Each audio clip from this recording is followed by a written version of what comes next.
તો વિદ્યાર્થી મિત્રો, હવે આપણે ચેપ્ટર નંબર 8 માનવ સ્વાસ્થ્ય અને રોગોમાં કેટલાક એક્ઝામને લગતા પ્રશ્ન જોઈશું. તો એમાં 2020માં જે પૂછાઈ ગયો હતો એ સવાલ જન્મજાત પ્રતિકારકતા.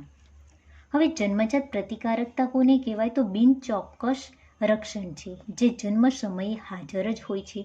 જ્યારે બાળકનો જન્મ થાય ત્યારથી જ આ પ્રતિકારકતા હાજર હોય અને આ પ્રતિકારકતા આપણા શરીરમાં બાહ્ય કારકોના પ્રવેશ સામે વિવિધ પ્રકારના અવરોધો સર્જવાથી પ્રાપ્ત થાય છે. અને પ્રતિકારકતાના મુખ્ય 4 અવરોધો કે અંતરાયો છે, જેમાં પહેલું જોઈએ શારીરિક અંતરાય, જેને ફિઝિકલ બેરિયર કહેવાય.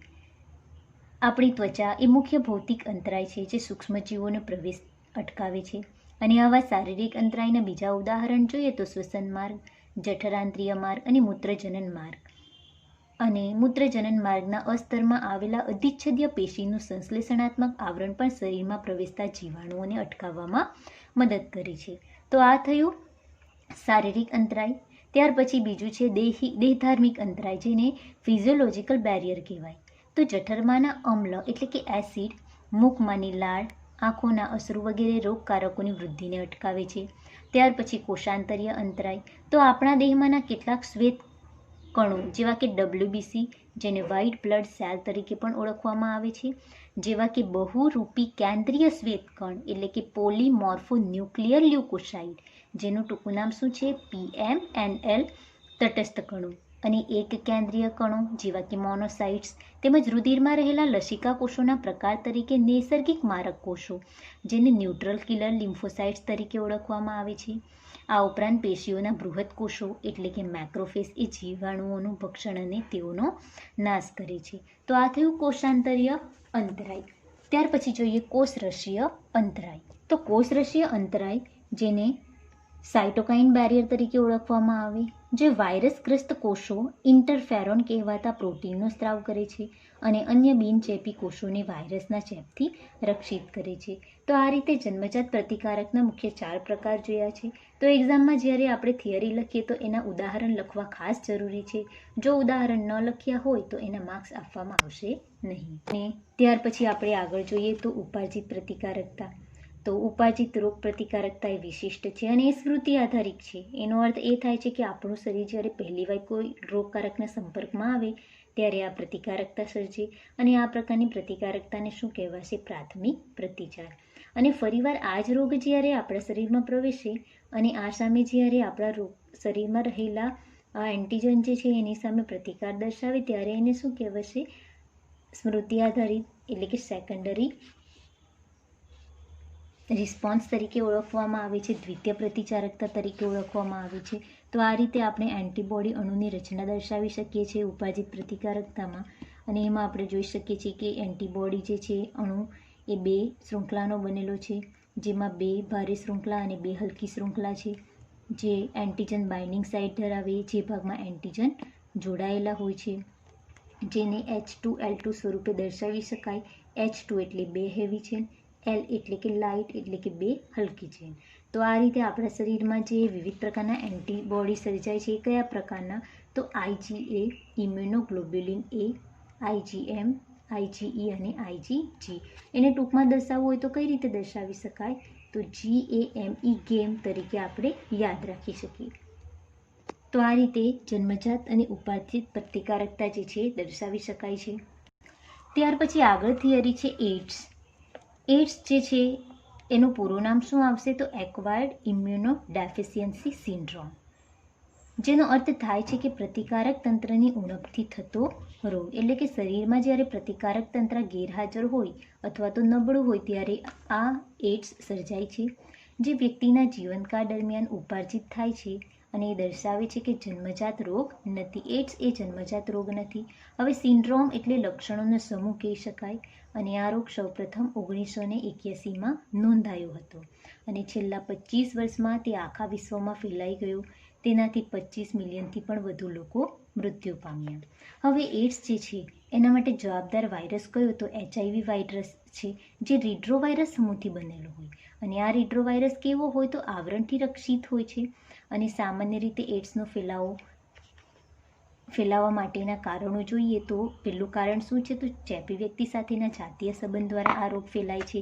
ત્યાર પછી બીજું કારણ જોઈએ તો દૂષિત રુધિર અને એની નિપજોના ઉપયોગથી ફેલાય છે. ત્યાર પછી ચેપગ્રસ્ત વ્યક્તિના ઉપયોગમાં લેવાયેલા સિરિંજ કે સોયના ઉપયોગ નશાકારકો દ્વારા કરવાથી લેવાય છે. ત્યાર પછી રોગિષ્ઠ માતાના ગર્ભસ્થ શિશુને જરાયુ દ્વારા સંક્રમિત કરવાથી પણ આ રોગનું જોખમ રહેલું છે. તો આ રીતે એડ્સ ફેલાવા માટે કેટલાક કારણો જવાબદાર છે.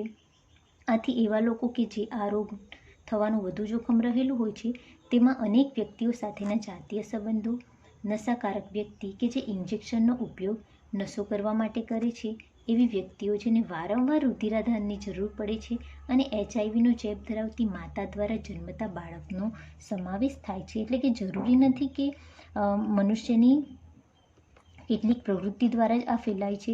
ઘણી વખત ઇન્જેક્શનની સિરીઝ દ્વારા પણ ફેલાય છે, અને જો માતાને થયો હોય તો એના જે બાળક છે એને પણ થઈ શકે છે. અને આ જે એડ્સ જે છે એ ભૌતિક સંપર્ક દ્વારા ફેલાતો નથી, અને એ માત્ર દેહ પ્રવાહી દ્વારા જ ફેલાય છે. એટલે કે ફક્ત રુધિર તેમજ શરીરમાં રહેલા પ્રવાહી દ્વારા ફેલાય છે. આથી આ પણ મહત્ત્વનું છે કે શારીરિક તેમજ મનોવૈજ્ઞાનિક સ્વસ્થતા માટે HIV તેમજ એડ્સગ્રસ્ત વ્યક્તિને પરિવાર કે સમાજથી અલગ ન કરવી. ચેપ લાગવો અને એડ્સના લક્ષણો પ્રદર્શિત થાય તેની વચ્ચે હંમેશા અંતરાય હોય છે, અને આ અવધિ થોડાક મહિનાઓથી લઈને કેટલાક વર્ષો સુધી, એટલે કે 5 થી 10 વર્ષ સુધીનો હોઈ શકે. એટલે કે કોઈ વ્યક્તિને એડ્સ લાગુ પડ્યો હોય, HIV વાયરસ શરીરમાં દાખલ થયા હોય, તો એના લક્ષણ તરત જ દેખાતા નથી. થોડાક મહિનાઓ પછી દેખાય છે, અથવા તો ઘણીવાર 5 થી 10 વર્ષ પછી પણ એના લક્ષણો દેખાય છે. હવે વ્યક્તિના શરીરમાં જ્યારે વાયરસ પ્રવેશે છે, પછી આ વાયરસ જે છે મેક્રોફેજ એટલે કે બૃહદ પક્ષક કોષોમાં પ્રવેશે છે. તો એના માટે આપણે જોઈએ રીટ્રોવાયરસનું સ્વયંજનન. તો વિદ્યાર્થી મિત્રો, જ્યારે આપણે આ થિયરી લખીએ ત્યારે આ આકૃતિ એટલે કે ચાર્ટ દોરવો ખૂબ જ જરૂરી છે. તો આ જે છે એ મનુષ્યનો કોષ છે. હવે રીટ્રોવાયરસ જે છે એ પ્રવેશે છે, એટલે કે માની લો HIV વાયરસ જે છે મનુષ્યના કોષમાં પ્રવેશે છે. આ વાયરસ જે છે એ RNA કોર ધરાવે, એટલે કે વાયરસનું જે આવરણ છે એ શેનું બનેલું, તો પ્રોટીનનું બનેલું હોય છે. હવે આ જે છે એ કોષ કેન્દ્ર છે. સામાન્ય કોષ વાયરસ દ્વારા અસરગ્રસ્ત બને, એટલે કે આ જે છે એ સામાન્ય કોષ છે. જેવો વાયરસ પ્રવેશે એટલે આ કોષ અસરગ્રસ્ત બની ગયો છે એમ કહી શકાય.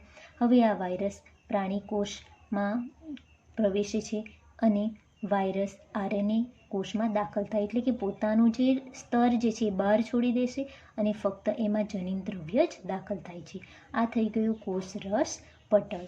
હવે આ જનીન દ્રવ્ય જે છે એ રિવર્સ ટ્રાન્સક્રિપ્ટેઝ દ્વારા વાયરસ DNAનું નિર્માણ કરે, એટલે કે અહીં ઉત્પન્ન થશે. આ કોષમાં શું ઉત્પન્ન થાય, તો ઉત્સેચક. કયું, તો રિવર્સ ટ્રાન્સક્રિપ્ટેઝ.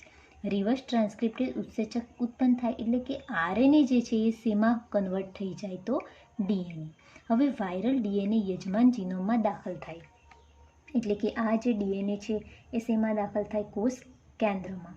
અસરગ્રસ્ત કોષ દ્વારા નવા વાયરલ RNAનું નિર્માણ થાય, એટલે કે હવે આ મનુષ્યના કોષ કેન્દ્રમાં દાખલ થઈ જાય છે. મનુષ્યના કોષ કેન્દ્રમાં દાખલ થઈને મનુષ્યના કોષ કેન્દ્રમાં રહેલા DNA સાથે જોડાય છે, અને આવી રીતે દરેક DNAને પોતાના DNAમાં કન્વર્ટ કરી દે છે. એટલે હવે મનુષ્યના પોતાના DNA રહેતા નથી, પરંતુ કોના DNA થઈ જાય, વાયરસના DNA થઈ જાય. નવા વાયરસનું નિર્માણ થાય, એટલે કે આમાંથી ઘણા બધા DNAનું નિર્માણ થાય છે, અને એની ફરતે કોષ રસનું નિર્માણ થાય, અને નવા કોષનું નિર્માણ થાય. હવે નવા વાયરસ અને અન્ય કોષો અસર પહોંચાડી શકે, એટલે આ કોષ જે છે એ બીજા કોષને હવે અસર પહોંચાડે છે. જ્યારે વાયરસ સ્વયંજનન પામે અને મુક્ત થાય ત્યાં સુધી અસરગ્રસ્ત કોષ જીવિત રહી શકે છે. તો આ રીતે રીટ્રોવાયરસનું સ્વયંજનન જે છે એ જોઈ શકાય છે. તો આપણે થિયરીમાં પણ આ રીતે લખી શકીએ છીએ, જેવી રીતે આ પ્રોસેસ દર્શાવવામાં આવી છે એ જ રીતે પ્રોસેસ લખી શકીએ છીએ. પરંતુ જ્યારે આપણે થિયરી લખીએ ત્યારે આ ચાર્ટ દોરવો ખૂબ જ જરૂરી છે, એ પણ નામ નિર્દેશન સાથે. ત્યાર પછી આપણે આગળ જોઈએ તો નશાકારક પદાર્થો અને આલ્કોહોલનો દુરુપયોગ. તો કેટલાક એવા નશાકારક પદાર્થો છે જે મનુષ્યના શરીરને નુકસાનકારક કરે છે. યુવાનો આવી ભયજનક વર્તણૂકથી સુરક્ષિત કરવા એમને યોગ્ય શિક્ષણ અને સલાહ આપવી જરૂરી છે. જેથી તેઓ પોતાનું જીવન તંદુરસ્ત રીતે જીવી શકે. તો આવા જ કેટલાક નશાકારક પદાર્થો જેવા કે અફીણ, ચરસ, કોકેનનો ઉપયોગ કરે છે અને મોટાભાગના અમારા સપુષ્પી વનસ્પતિઓ અને કેટલીક ફૂગમાંથી મેળવવામાં આવે છે. તો આપણે જોઈએ તો અફીણ પહેલું નશાકારક પદાર્થ છે જેને ઓપિયોઇડ્સ તરીકે પણ ઓળખવામાં આવે. એ એવું કેફી પદાર્થ છે જે મધ્યસ્થ ચેતાતંત્ર અને જઠરાંત્રિય માર્ગમાં હાજર રહેલા વિશિષ્ટ સંવેદાગ્રાહીઓ સાથે જોડાણ સાધે છે. અને હેરોઇન, જેને સ્મેક કહેવાય છે, જે રાસાયણિક રીતે ડાયએસિટાઇલ મોર્ફિન, જે સફેદ, વાસહીન, કડવું, એટલે કે આ એના બધા ગુણધર્મો છે, આ બધા ગુણધર્મો ધરાવે છે. અને આ મોર્ફિન જે છે એ કઈ રીતે મેળવવામાં આવે તો એસિટાઇલેશનથી મેળવવામાં આવે છે, જેને ખસખસ, એનું વૈજ્ઞાનિક નામ શું તો પાપાવર સોમનીફેરમ, જે વનસ્પતિના દુગ્ધ એટલે કે ક્ષીરમાંથી મેળવવામાં આવે છે. હવે આપણે અહીં આકૃતિ જોઈ શકીએ છીએ કે મોર્ફિનનું રાસાયણિક બંધારણ. તો આ મોસ્ટ ઇમ્પોર્ટન્ટ છે. એક્ઝામમાં જ્યારે આપણે આ થિયરી લખીએ ત્યારે આ રાસાયણિક બંધારણ સાચું દોરવું ખૂબ જ જરૂરી છે. જો રાસાયણિક બંધારણ ન દોરીએ તો પણ આપણા માર્ક્સ કટ થઈ શકે છે. ત્યાર પછી જો આપણે બીજું નશાકારક પદાર્થ જોઈએ તો કેનાબિનોઇડ્સ. તો આ પણ એક રસાયણનો સમૂહ છે જે મગજમાં કેનાબિનોઇડ્સ ગ્રાહકો સાથે પ્રતિક્રિયા કરે. તો આ જે એનું કાર્ય શું છે એ જાણવું ખૂબ જ જરૂરી છે. અને કુદરતી કેનાબિનોઇડ્સ જેવા કે ભાંગ, કેનાબિસ સટાઇવા એનું વૈજ્ઞાનિક નામ છે, ભાંગનું વૈજ્ઞાનિક નામ, અને આ એના પુષ્પવિન્યાસમાંથી મેળવવામાં આવે. કેનાબિનોઇડ્સ ટોચ, પુષ્પ, પર્ણ અને રેઝિન વિવિધ સંયોજનોના ઉપયોગ કરી મેરિઝુઆના, હસીસ, ચરસ અને ગાંજાનું ઉત્પાદન કરવામાં આવે. અને આ સામાન્યતઃ અંતઃશ્વસન અને મુખ ગ્રહણ દ્વારા લેવામાં આવે, એટલે કે એનો ઉપયોગ કઈ રીતે કરી શકાય એ દર્શાવવામાં આવ્યું છે. અને માદક દ્રવ્ય શરીરના હૃદય પરિવહન તંત્રને અસર કરે છે. તો આપણે આકૃતિમાં ભાંગની આકૃતિ જોઈ શકીએ છીએ, જેનું વૈજ્ઞાનિક નામ શું છે તો કેનાબિસ સટાઇવા, એના પર્ણો છે. ત્યાર પછી આ કેનાબિનોઇડ્સના અણુનું રાસાયણિક બંધારણ છે. આ પણ યાદ રાખવું ખૂબ જ જરૂરી છે, કારણ કે એક્ઝામ માટે આ મોસ્ટ ઇમ્પોર્ટન્ટ છે. આવી રીતે અન્ય નશાકારક પદાર્થો જેવા કે કોકેઇન, કોક વગેરેનો ઉપયોગ કરવામાં આવે છે, જેમાંથી કેટલાક જે છે એ ગેરફાયદા સ્વરૂપે પણ એનો ઉપયોગ કરવામાં આવે છે, એટલે કે કેટલાક નશાકારક પદાર્થોનો દુરુપયોગ કરવામાં આવે છે, જ્યારે કેટલાકમાં આયુર્વેદિક તરીકે એટલે કે ઔષધ તરીકે પણ ઉપયોગ કરી શકાય છે. ત્યાર પછી આપણે જોઈએ તો ચેપ્ટર નંબર 10 માનવ સ્વાસ્થ્ય, માનવ કલ્યાણમાં સૂક્ષ્મજીવો. તો આ ચેપ્ટરમાંથી પણ કેટલાક આપણે આઈએમપી ક્વેશ્ચન જે એક્ઝામમાં પૂછાઈ શકે એનું રિવિઝન કરીશું. તો પ્રતિજૈવિક દ્રવ્યો એટલે કે એન્ટીબાયોટિક્સ, જે 2020 બોર્ડ એક્ઝામમાં સવાલ પૂછાયો હતો. સૂક્ષ્મજીવો દ્વારા પ્રતિજૈવિક દ્રવ્યોનું ઉત્પાદન 20મી સદીની અત્યંત મહત્વપૂર્ણ શોધ અને માનવ સમાજના કલ્યાણ માટે ખૂબ જ મોટી ઉપલબ્ધિ માનવામાં આવે છે. હવે એન્ટીબોડીઝ, પ્રતિજૈવિક દ્રવ્યોનું નામ શું છે તો એન્ટીબોડીઝ, જે એન્ટી અને બાયો દ્વારા બનેલો છે. હવે એન્ટીનો મતલબ શું થાય તો આ એક ગ્રીક શબ્દ છે, એનો અર્થ વિરુદ્ધ અને બાયોનો અર્થ જીવન. બંનેના સમન્વય દ્વારા બનતો શબ્દ જીવન વિરુદ્ધ થાય એવું કહી શકાય છે. અને જ્યારે મનુષ્યના સંદર્ભમાં તેનો જીવન વિરુદ્ધ નહીં પરંતુ પૂર્વ જીવન માનવામાં આવે છે. તો આ વાક્ય લખવું ખૂબ જ જરૂરી છે. પ્રતિજૈવિક દ્રવ્યો એક પ્રકારનું રસાયણ છે જેમનું નિર્માણ કેટલાક સૂક્ષ્મજીવો દ્વારા કરવામાં આવે છે, અને જે અન્ય સૂક્ષ્મજીવો જે રોગ સર્જનારા એને મારી નાખી છે અથવા તેની વૃદ્ધિને મંદ પાડે. એટલે કે આ કઈ રીતે બનાવવામાં આવે તો સૂક્ષ્મજીવો જે છે એના દ્વારા જ બનાવવામાં આવે. અને આ જ્યારે એન્ટીબોડી શરીરમાં દાખલ કરીએ ત્યારે જો બહારથી કોઈ અન્ય સૂક્ષ્મજીવો શરીરમાં દાખલ થાય તો આપણા શરીરમાં રહેલા આ એન્ટીબોડી જે છે એ બહારના રોગકારક જંતુઓને મારી નાખે છે અથવા તો એમની વૃદ્ધિને મંદ કરે છે. હવે સામાન્યતઃ ઉપયોગમાં લેવાયેલી એન્ટીબાયોટિક પેનિસિલિન છે, જેના વિશે આપણે જાણીએ જ છીએ. હવે આપણે જાણીએ છીએ કે સૌપ્રથમ શોધાયેલું એન્ટીબોડી પેનિસિલિન છે, અને એની શોધ કોણે કરી તો એલેક્ઝાન્ડર ફ્લેમિંગ. મોસ્ટ ઇમ્પોર્ટન્ટ છે આ એમસીક્યુઝ માટે. જ્યારે સ્ટેફાઇલોકોકાઇલ બેક્ટેરિયા પર કાર્ય કરી રહ્યા હતા ત્યારે તેમણે જોયું કે ધોયા વગરની એક સંવર્ધિત પ્લેટ પર મોલ્ડ ઉત્પન્ન થતી હતી અને જ્યાં સ્ટેફાઇલોકોકાઇલ વૃદ્ધિ પામી શક્યા નહીં. એટલે આપણે આ બેક્ટેરિયાનું નામ પણ ખાસ યાદ રાખવાનું છે. અને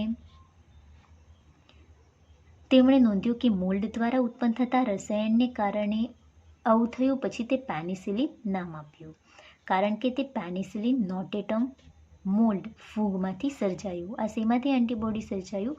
તો પેનિસિલિન નોટેટમ. અને તેના ઘણા સમય પછી અર્નેસ્ટ ચેન અને હાવર્ડ ફ્લોરે, આ વૈજ્ઞાનિકનું નામ પણ ખાસ યાદ રાખવાનું છે કે અર્નેસ્ટ ચેન અને હાવર્ડ ફ્લોરે તેને એક તીવ્ર ક્ષમતા ધરાવતી ઉપયોગી એન્ટીબાયોટિક્સ તરીકે પ્રસ્થાપિત કરી. અને આ એન્ટીબાયોટિક્સનો ઉપયોગ બીજા વિશ્વયુદ્ધમાં ઘાયલ અમેરિકન સૈનિકોની સારવાર માટે પણ વ્યાપક રૂપમાં કરવામાં આવ્યો. ફ્લેમિંગ, ચેન અને ફ્લોરેનને આ સંશોધન માટે 1945માં નોબેલ પુરસ્કાર પણ આપવામાં આવ્યો. હવે આ પેનિસિલિન પછી અન્ય એન્ટીબાયોટિક્સને પણ અન્ય સૂક્ષ્મજીવોમાંથી મેળવવામાં આવ્યા. એટલે કે જેવી રીતે પેનિસિલિનમાંથી એન્ટીબાયોટિક્સ મેળવવામાં આવી, એવી જ રીતે અન્ય સૂક્ષ્મજીવોમાંથી પણ એન્ટીબાયોટિક્સ મેળવવામાં આવ્યા. પ્લેગ એટલે કે કાળી ખાંસી, જેને ઉટાટિયું કહેવાય, ડિફ્ટેરિયા તથા રક્તપિત્ત, કુષ્ઠરોગ જેવા ભયાનક રોગો જેને કારણે વિશ્વમાં લાખો લોકો માર્યા છે, તેઓના ઉપચાર માટે પણ એન્ટીબાયોટિક્સ દ્વારા આ રોગોની સારવાર માટે સુધારો થયો છે. અને આજે આપણે એન્ટીબાયોટિક્સ વિનાનું વિશ્વ કલ્પી શકતા નથી, કારણ કે આજના જનરેશનમાં એટલા બધા રોગો પ્રવેશી ચૂક્યા છે કે એન્ટીબાયોટિક્સ વગર કોઈ પણ સજીવ જીવિત રહી શકતા નથી. ત્યાર પછી જોઈએ તો જૈવિક ખાતરો તરીકે સૂક્ષ્મજીવો. તો વર્તમાન જીવનશૈલી જોઈએ. હવે જોઈએ આગળ થિયરી. જૈવિક ખાતરો તરીકે સૂક્ષ્મજીવો એટલે કે માઇક્રોબ્સ એઝ અ બાયોફર્ટિલાઇઝર.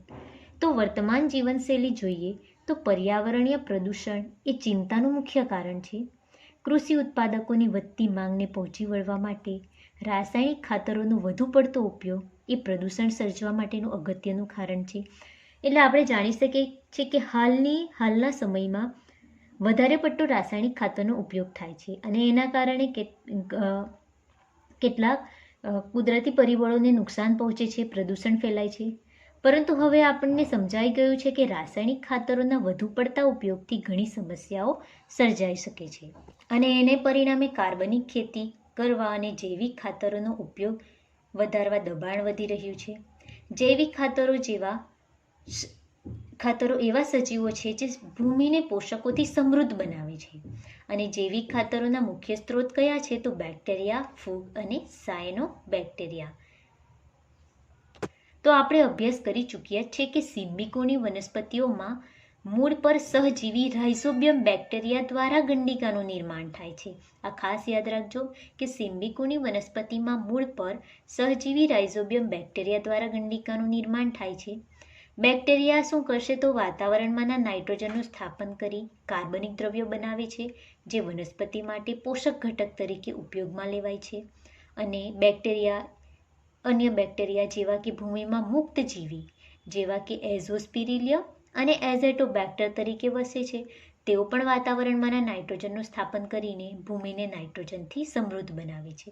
તો આ રીતે કેટલાક સૂક્ષ્મજીવોનો ઉપયોગ જે છે એ જૈવિક ખાતરો તરીકે કરી શકાય છે અને એના કારણે પ્રદૂષણની પણ સમસ્યા રહેતી નથી. હવે ફૂગ પણ વનસ્પતિ સાથેનું સહજીવન રચવા માટે જાણીતા છે, જેમ કે માઇકોરાઇઝા. ગ્લોમસ પ્રજાતિની ઘણી ફૂગ જેવી કે માઇકોરાઇઝા જે કવક મૂળ રચે છે, જેમાં ફૂગ સહજીવી તરીકે ભૂમિમાંથી ફોસ્ફરસનું શોષણ કરે છે અને વનસ્પતિને પૂરો પાડે. ખાસ યાદ રાખજો, ગ્લોમસ પ્રજાતિની કેટલીક ફૂગ જે છે એ ભૂમિમાંથી શેનું શોષણ કરે? તો ફોસ્ફરસનું શોષણ કરે છે અને વનસ્પતિને પૂરો પાડે.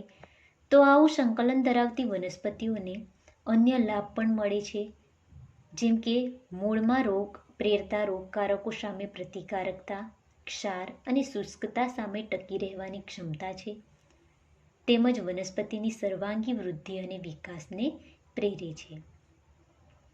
હવે અન્ય ઉદાહરણ જોઈએ આપણે જૈવિક ખાતરનું, તો આવશે સાયનોબેક્ટેરિયા જે સ્વપોષી સૂક્ષ્મજીવો છે.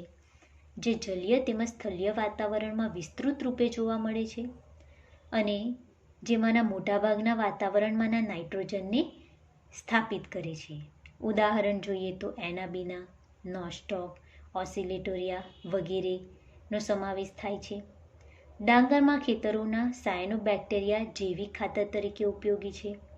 આ ઉપરાંત નીલહરિત લીલ જેમ કે બ્લુ ગ્રીન આલ્ગી પણ ભૂમિમાં કાર્બનિક દ્રવ્યોને ઉમેરે છે અને જમીનની ફળદ્રુપતામાં વધારો કરે છે. હાલના આપણા દેશમાં મોટી સંખ્યામાં જૈવિક ખાતર વ્યાપારિક ધોરણે પ્રાપ્ત છે અને ખેડૂતો તેમનો નિયમિત રૂપે ઉપયોગ કરી રહ્યા છે, જેથી ખનિજ તત્વોની ભરપાઈ થઈ શકે છે અને રાસાયણિક ખાતરો પરની નિર્ભરતા ઓછી થાય છે. તો આ રીતે આપણે કેટલાક ઉદાહરણો દ્વારા જોયું કે કેટલાક સૂક્ષ્મ જીવોની મદદથી જૈવિક ખાતરો બનાવી શકાય છે અને આ જૈવિક ખાતરોનો ઉપયોગથી કૃષિ ક્ષેત્રે ઉત્પાદકતામાં વધારો કરી શકાય છે અને સાથે સાથે કોઈપણ પ્રકારનો પ્રદૂષણની પણ સમસ્યા રહેતી નથી. તો આ રીતે સૂક્ષ્મ જૈવિક ખાતરો તરીકે સૂક્ષ્મજીવોનો ફાળો આપણે જોઈ શકીએ છીએ.